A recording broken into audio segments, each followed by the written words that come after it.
What is good, Tommy with the Hobby Squad? Recently just top 32, the Philly Regional went 7-2, got 30th place. Here to show off my DRYTRON list. That's a long time coming, been wanting to get like a real type of top before I showed it off.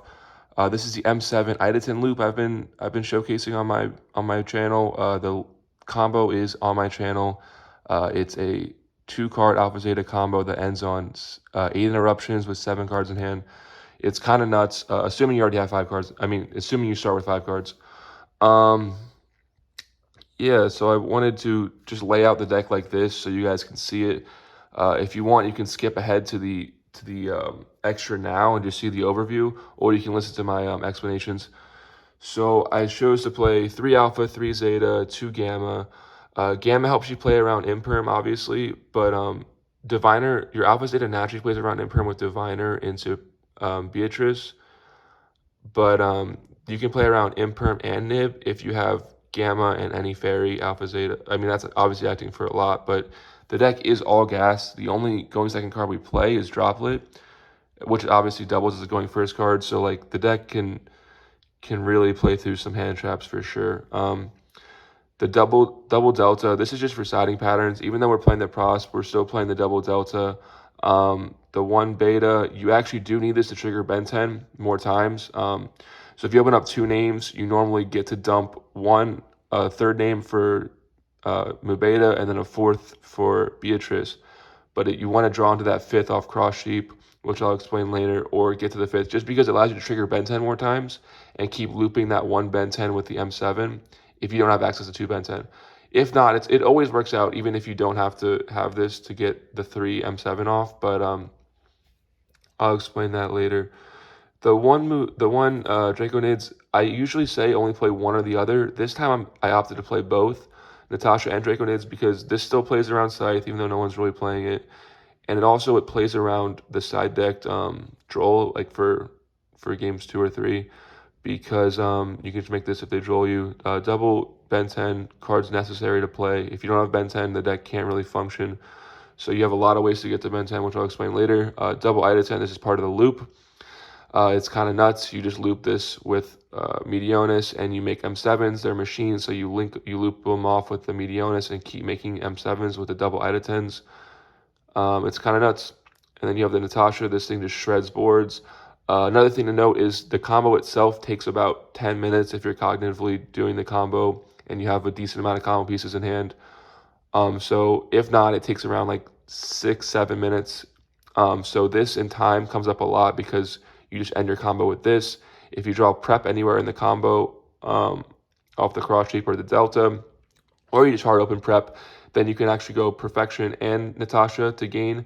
So you'll go perfection with like 3 or 4 negates, and then you'll summon Natasha to gain, so you know it's protected, that it's gonna go through. And then if they do happen to have like a turn, if you give them a turn, I like to end not on Apple because it's too fragile through like a dark ruler and then just attack. So I like to go like Axis Code or something, and then Natasha gain half of that.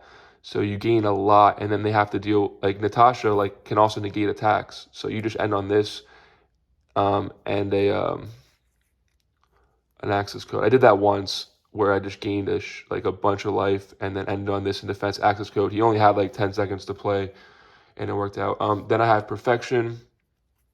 Card's nuts. Card's nuts. You play perfection over ultimateness because the last card you search off the Idaten is Dawn. So when you're doing your Idaten loop and you finally end it, you end on Dawn, and you obviously have the benten and the perfection already because you've searched so many times with benten. And then yeah, it's nuts. 3 diviner, 3 orange light. Diviner, I wanted to max out on just because it's another access to benten, so it plays through hand traps. Like I said, the deck can't play without benten, so if your alpha gets stopped, you want to have diviner, prosp, or prep to play through that. Herald just plays through hand traps in general. Every once in a while, you'll hit a shifter or something. I also wanted to play 3. The main reason being you want to max out on because you can actually, the ceiling of the deck raises a lot because you can end on triple orange light, especially when you get into beta, because you just search so many times off benten, and you end on triple orange light, triple fairies, which raises the ceiling because if they dark lure you, you have essentially 3 solemn strikes in the form of orange light. So you pretty much always like you just want to play the third. Obviously, it also is really good against Stroll post side. Card's nuts against Stroll. Nova, triple Nova. Card's insane in the deck because you make cross sheep. Cross sheep. You pretty much just make your relinquish anima with the Nova. You get the free body to make the cross sheep for literally no cards because you make cross sheep with that and the Beatrice, which already uses effect, so you don't have to get rid of any machines. So for your Ida loop, which is nice. Triple emergency, want to max out on that. Triple prep, I feel like you have to max out on this. It's so insane in the deck. Just adding back that spell is also insane.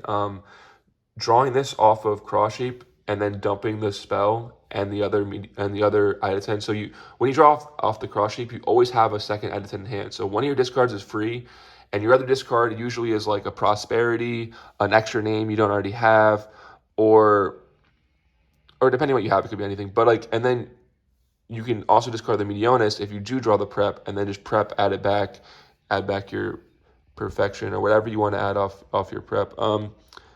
Prosperity helps you play through hand traps, which is literally the name of the deck, because if you're gonna make a deck that's literally so focused on going first, you better be winning going first. So like the way the deck plays, it just likes to go first and play through hand traps.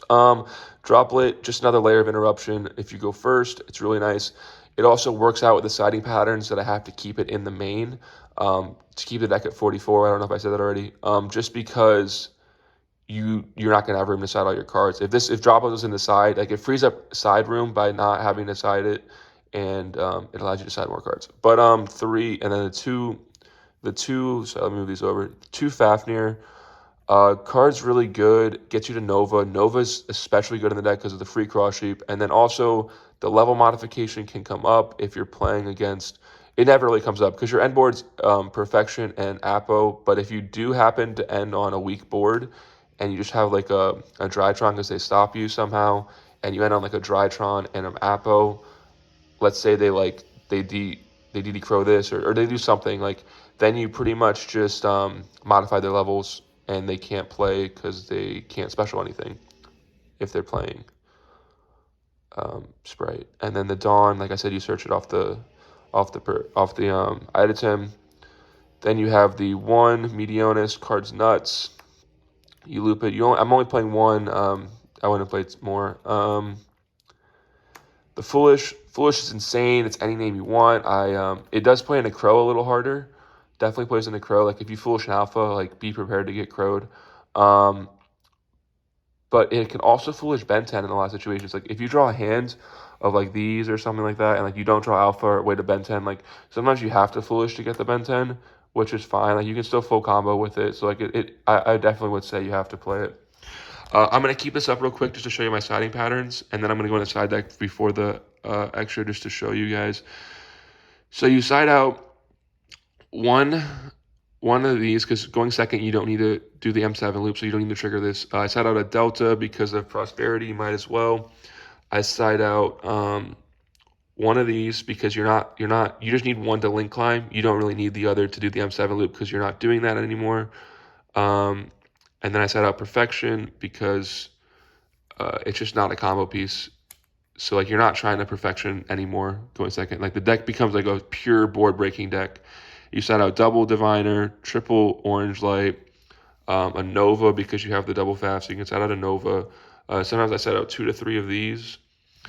And let's see, what else? You side out this because you're not playing the Perfection anymore. Sometimes I side out the Foolish because it's like not a real card for like dropping and stuff. Because you just rather have like this if you have Droplet. Like if you have Droplet, because this can get you an actual monster, and then you could like chain Droplet to your Nova or something. But yeah, so the deck sides 15 going second cards, which I'll show you right now. It sides all like just hard hitting going second cards, mostly just because the deck goes first perfectly fine. Like that's the plan. If all goes well and my deck does what it's supposed to do, it goes first perfectly fine. Before I do show this side, I wanted to note why I'm playing this list over the Magic-y / not even Magic-y, just like the Vanities build. I think this deck plays through hand traps a lot better than that one. by being able to search Diviner instead of the vanities, like it allows you to play through a lot more. And this deck, you can have one name hands, as long as it's not Gamma, which is why we're only playing 2 Gamma.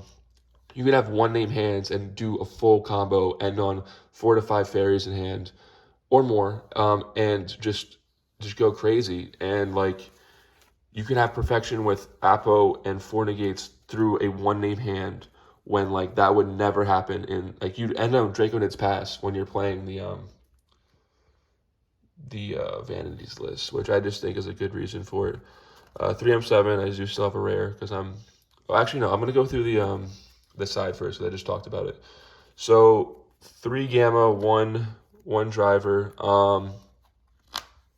Yeah, card's nuts. It can it hits shifter, which is the main reason I have it in here. It also just passes sprite players' turns, which is nice. You got the triple lava golem. Card's nuts. I would consider cutting a lava golem for a 3rd nib. I was recently playing 2 lightning storm instead of the nib, but like just making sure I don't get eradicated by like just blowing up their board. This also technically stops dweller sometimes, while like this doesn't. If they don't play around the nib. And a lot of times when they're playing against DRYTRON, they don't play around the nib, even post side, because they just don't expect it. The lava golems cards kind of nuts. Yeah. It's also nice with Relinquish Anima because you can just take it back. Triple Dark Ruler. Dark Ruler's nuts. You can't do damage, but there's so many things that prevent you from doing damage, like Dark Ruler, Prosperity, and Evenly. Like these all prevent you from doing actual damage. So you're not gonna like OTK your opponent. The objective is to clear their board, gain life with Natasha, so you can still win in time if you're going second, because you break their board with Natasha, take all their stuff, gain a bunch of life, and then you put them on, try to break my Apo pretty much. You just make an Apo. What I used to do with Boral Sword is I used to break their board, make Apo Boral Sword, and then that way if they have like an Imperm or something, if they top like Imperm and they do it on Apo, they can't attack over it because I just Boral Sword switch it, or it just makes sure I get value out of the Apo. But access code's a lot better, and I'll show you that pretty soon. So the objective of the side is pretty much just like hit your Lava Golem, hit your Dark Ruler, hit your Droplet, and then just drop an Evenly on them, or Prosperity into Evenly. And yeah, it worked pretty well. Like the deck broke boards perfectly fine. I like 2 out a lot of opponents going second even. I mean losing the dice roll even, which is nuts. Triple M7, you got to play 3. It's just way too much advantage because each of these is an extra fairy in hand because you just loop it and get extra bentens, and then bentens get you more stuff, and then you end on Dawn, and then Dawn tribute benten, get another thing. It's nuts. Double Faf, got to play these, mandatory. Pretty much the 3rd Fafnir. Card's sick. Like I said I don't know if I said this yet, but in the combo video, you're going to see me doing dumping snow off this. At the end, I end on IP with this, dump snow on their turn. But the thing about that is, I have a perfection as well. So like if you have this in perfection, this is getting super powered. You cannot end on these 2 anymore. So for this event, that's not the goal of the deck. The goal is to end on Beatrice and Apo, which is so nuts, and I'll get to that in a little bit. But you got the Zeus package. You gotta play it. So good. Gotta play the downer too, like the just to get through the imperms and whatnot. I'll go through these one at a time. Anima, the deck goes first perfectly fine, so I just wanted to have the Anima as another going second card. People play into it sometimes, so it definitely comes up. Yeah. Also, you don't need to make the link reaper with the down arrow for IP because we don't play IP. And you can still link off Anima for Cross Sheep, which is nuts.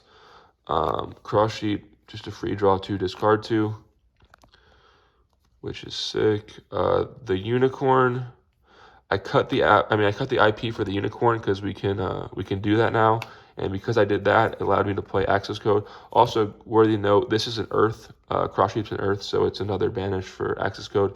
Access code's nuts. You feel so powerful when you have these 2. Like, just to be able to spot removal anything with Unicorn, and then any problem card with Unicorn and pop the rest with that. Like, it just felt so powerful. Apo, card's insane, especially against like the tier decks, because like you don't want to be perfectioning all their stuff, because you're going to lose a lot of cards, because you're going to have to perfection a tier and then perfection it again in grave, and that's too many cards. So like Apo is just it was the rock star for real.